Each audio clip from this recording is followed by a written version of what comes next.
In Charlotte, North Carolina. This is Democracy Now!, democracynow.org, breaking with convention, war, peace, and the presidency. We're covering the Democratic National Convention as we did the Republican Convention, inside and out. I'm Amy Goodman. Today, delegates are set to officially adopt the Democrats' 2012 platform, which states they're, quote, strongly committed to enacting comprehensive immigration reform. The overhaul would include requiring undocumented immigrants to, quote, get right with the law, learn English, and pay taxes in order to get on a path toward citizenship. Meanwhile, a busload of more than 40 undocumented immigrants and their supporters, known as the Undocubus, has arrived here in Charlotte after traveling more than 2,000 miles through 11 states to deliver a message to President Obama. This is bus rider Gabriela Alcazar. The message to him is to stop the criminalization of our people. He came in as a president that was not only going to fight for immigration reform, but that was with our people. And it turns out he's deported way more people than even Bush in his whole entire term. So he has the power. We saw with the deferred action for Dreamers. He has the power to make changes, and we're here to demand that he do that. We're not here saying that we're not going to vote for him or that we're going to vote for Mitt Romney. The Republicans have already chosen a side. We know where they stand, and we want the Democrats to pick a side. What side of history are they going to be on? Undocubus rider Gabriela Alcazar. Her fellow undocumented riders range in age from 18 to 65. Their slogan, no papers, no fear. In many of the 15 cities they visited on their way to Charlotte, they engaged in civil disobedience to protest their criminalization by state and federal immigration laws. Well, for more, we're joined by two of the riders on the bus. Leticia Ramirez got on the bus in Phoenix, Arizona, where she's a member of the Puente human rights movement. The day before, she and three fellow undocumented immigrants were arrested outside the trial of Sheriff Joe Arpaio, known for his raids on Latino communities. Leticia came to the United States with her family when she was 9 years old, now has 3 U.S. citizen children. We're also joined by another bus rider, Rosi Carrasco. Originally from Mexico, she's lived in Chicago for the past 18 years, came as an undocumented immigrant after her daughters did so first. They're also on the bus. We welcome you both to Democracy Now! Thank you. Let us start with Leticia. Talk about the Undocubus and what you're trying to do here. What we're trying to do is to teach the community how to defend themselves against all these laws that are trying to attack the community and trying to attack the Latina community. We have known a lot of families that have been deported because of these laws, that they're trying to tell us that we are criminals, and that's what we want to tell the Democrats, that we are not criminals. We're just human beings that just want to come and work. We want to support the state and then have a decent life. And what happened the day before you got on the bus in Phoenix? It was Arpaio's trial. We sat on the street. We told Arpaio that we were undocumented and not afraid.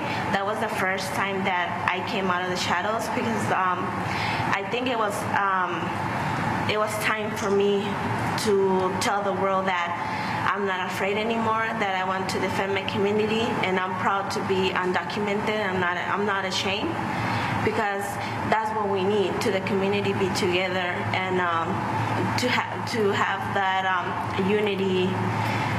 How exactly did you come out? How exactly did you come out as an undocumented immigrant? We sat on the street, and then we got arrested for civil disobedience on July 24th.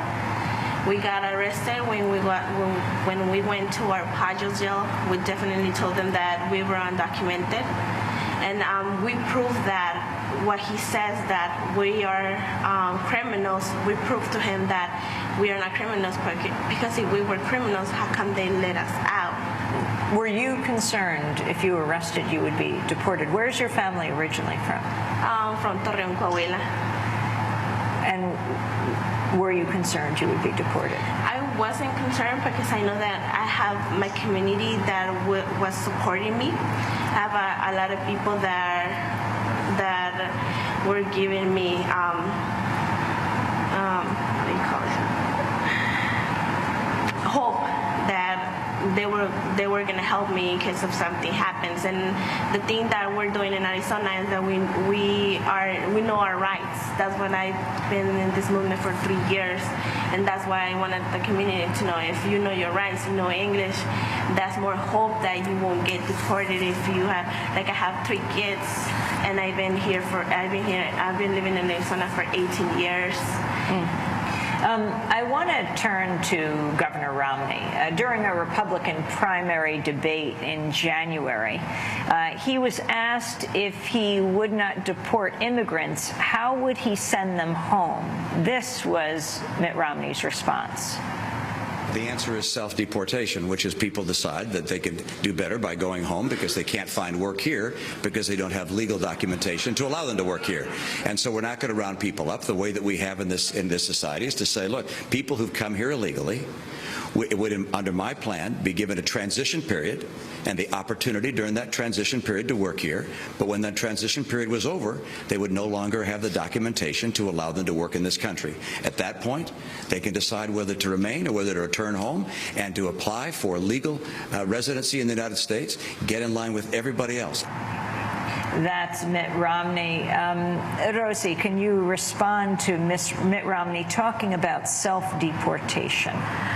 You know, we know that Mitt Romney or the Republicans already took the decision about immigration, and that's what we are here now with the Democrats. We know that we have been traveling for 6 weeks during the country, and we have encountered families that are suffering this politics of deportation. And since we know that the Republicans already have decided what to do, that's what we have decided to come here and to bring our message to President Obama. I think that they are the ones that have to decide which side of the history they are going to be. So for us, it's important to bring the message to President Obama.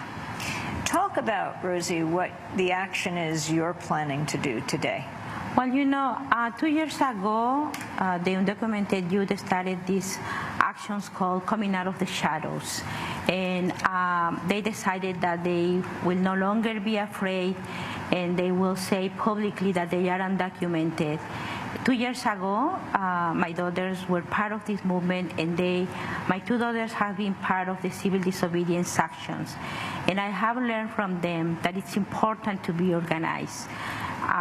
Because of that, I think that it's time for us as parents and as community members to follow their example. I know that there's changes in the immigration policy because of the courage of these youth. And we are traveling together, youth and parents, workers. We are traveling together because we know that the only way to continue pushing for changes is working together, telling people that we are no longer afraid, that we are organized, and that we will continue to organize ourselves. And so this action that you're going to do today? Well, today we have decided to do an action because we found families that are in deportation procedures, because we have been doing everything we can. We march, we have been doing lobbying, we have been talking to politicians, and now we realize that we have to put ourselves in the line.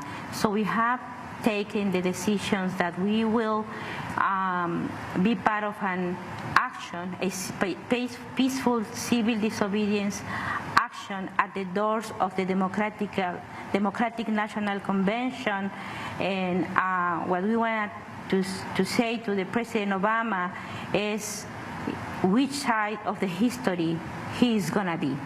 Is he going to be remembered as the president that has been deporting most people in the U.S. history, or he's going to be on the side of immigrants respecting our rights to organize ourselves?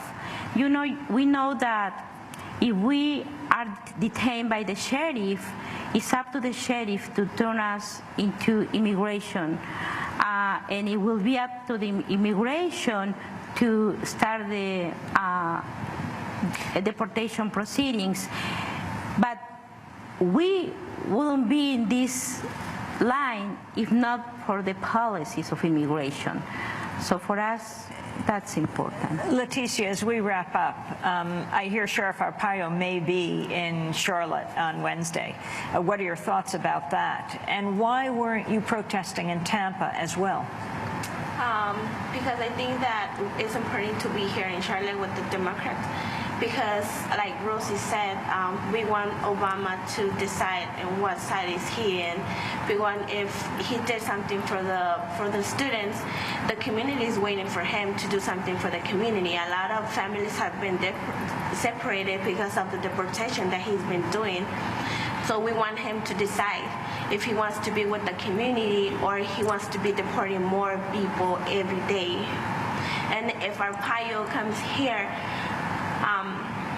we'll have to do something about it, and Arpaio knows that the community in Arizona is not gonna stop his fight against him, and we're gonna continue fighting until he's out of the sheriff's office.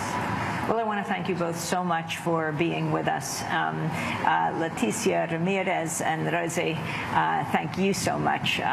No Papers, No Fear tour is the tour that they have been on. That does it for our broadcast. If you'd like to check both hours of our 2-hour daily broadcast, Breaking with Convention, go to our website at democracynow.org. Rosi Carrasco, thanks so much as well.